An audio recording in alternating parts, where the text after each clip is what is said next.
So when should you pay attention to the doom spiral and when should you ignore it? Friends, today we are talking about how much preparedness news you need to be ingesting, what you should be paying attention to, and what you should maybe not let infiltrate your mind space. Hello, if you're new here, my name is Becky and this is Sustainable Prepping, where we empower through preparedness. Today we're going to be talking about how you ingest preparedness information, you ingest news with an eye or an ear towards preparedness without letting it affect your mental and emotional health. Now, I am very passionate about how we ingest our preparedness and how we teach preparedness and how we grow our preparedness community, because I know that I took 6 months off of creating videos because I was ingesting so much content that was alarmist, that was focused on the doom spiral and all of that clickbait, that it actually really did affect my mental and emotional well-being. And that affects readiness. And all about preparedness is being ready. And if you are not in a great spot, you're not going to be as ready as you need to be. One of the things that's so frustrating about watching American politics right now is the lack of promotions in the military. I come from a military family. My brother is currently serving. My father and my grandfathers on both sides of the family served. All my uncles have served. Like, this is a very big part of my life. And the holdup of promotions for very clear ideological, political reasons that have nothing to do with the actual people who need to be promoted. I could do a whole video on that. If you want me to, leave me a comment. But that is impacting readiness. The US military literally has one job. One. Do you know what that job is? Readiness. The ability to respond and be ready like that. That is why we are the best military. We are the biggest military. We're the most technologically advanced military, but that would mean nothing if we weren't ready. And we have to be ready, and this is impacting readiness. Why did I bring this up? I brought it up because readiness needs to be your number one focus. Yes, you need to have water. Yes, you need to have food. Yes, you need to have lighting. Yes, you need to have your plan. But all of that is actually the foundation of readiness.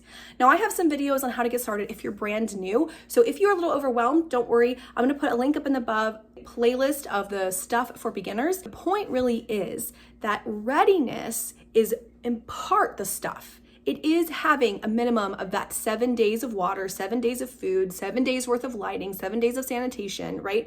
All of that 7 days that you can then double and then triple and then quadruple, get you to a month. Having that foundation is key.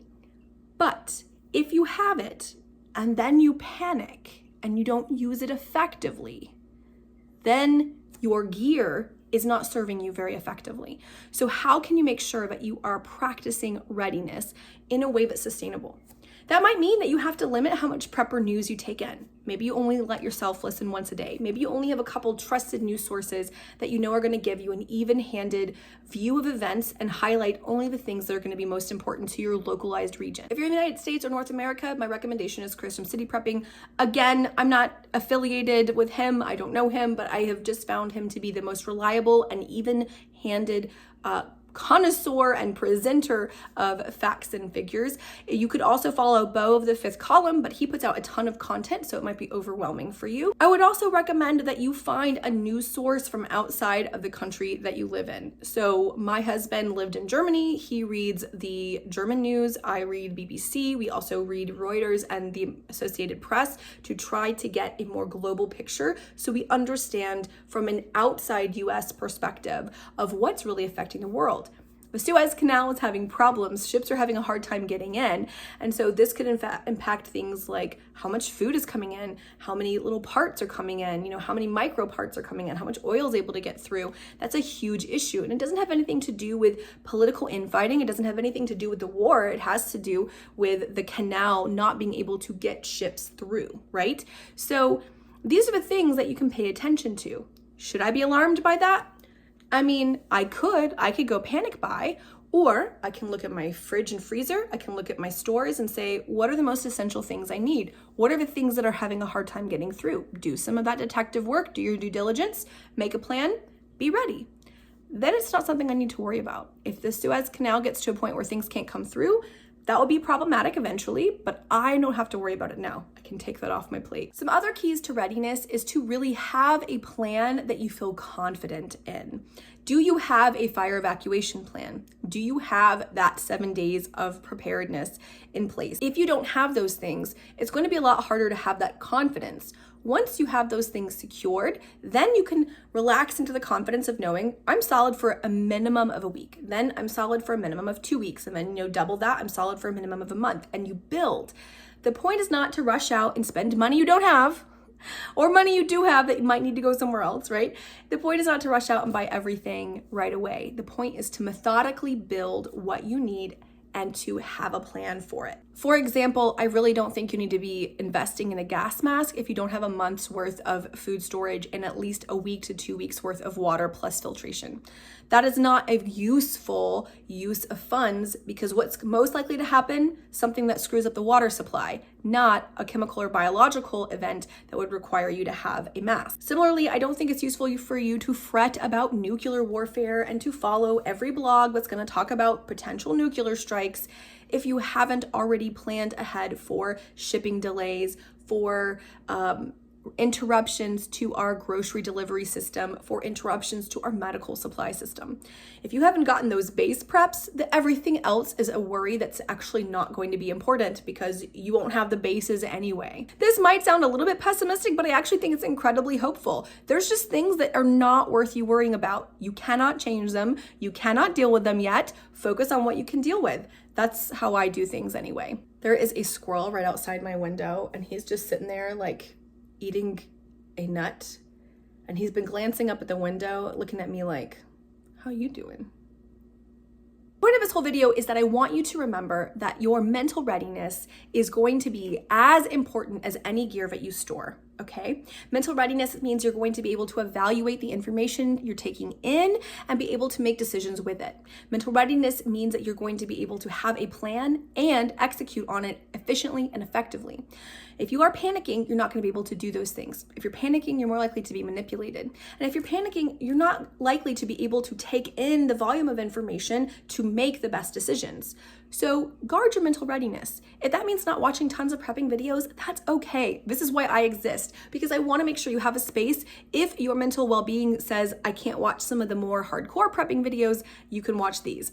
If you need to take a break from watching the news, you're not a bad person. It's okay. The news is going to sell you the doom, right? The news has a saying, lead with what bleeds. Because we have decided in our country to make money off of news, shouldn't be a thing, but it is, capitalism. Our news is going to always show the most graphic, violent, difficult, hard, alarmist, and provocative content that they can think of.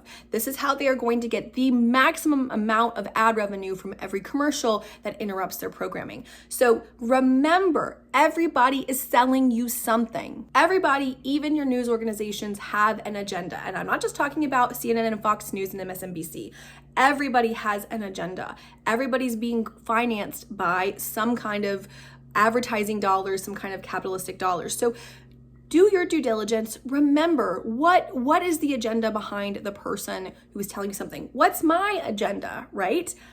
I'm a progressive. I want more progressives prepping. I want more women prepping. I want more millennials prepping. I want more people preparing from a place of optimism and not a place of fear. I want more people preparing for community resilience and not self-reliance. That's my agenda. I'm pretty transparent about that. If watching some of the alarmist content or news even really upsets you, then don't. Again, your mental readiness is key. Do I hope for you that you're in a place where you can at least watch news so you're informed about potential events you need to be aware of? Absolutely.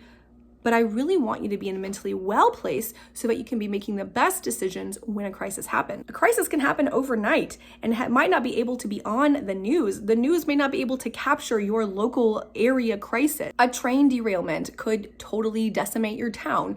A freak storm could blow in out of nowhere. A squirrel could jump into the power grid, fry itself, and knock out power for 2 or 3 days. Tell me how I know. The point really is, I want you to be in a place of mental readiness with the gear that gets you in a place of confidence so that you don't have to carry the doom and gloom. I'm going to continue to do uplifting content. I'm going to continue to do encouragement, and I'm going to continue to do content that brings me joy in life and hopefully brings you some joy in life. So comment down below, my friends, and let me know how you are going to be doing your own mental readiness. What are you going to be putting into place as safeguards so that you have good readiness, both mental readiness, emotional readiness, but also your gear readiness? Have you made your plan? Do you have a written plan? I know I have a binder that needs to be updated of our family's emergency plan in case something happens to me. Do you have a spreadsheet? Do you have a Google Doc of your emergency plan? Definitely start there. Definitely get that 7 days supply going and then grow it from there. Let me know what kind of content would be most useful as you work on your emergency plan and your mental readiness. I'm gonna put a video right here on how not to panic. I really hope that it serves you and helps give you calm and peace of mind. And dear ones, until the next video, happy prepping.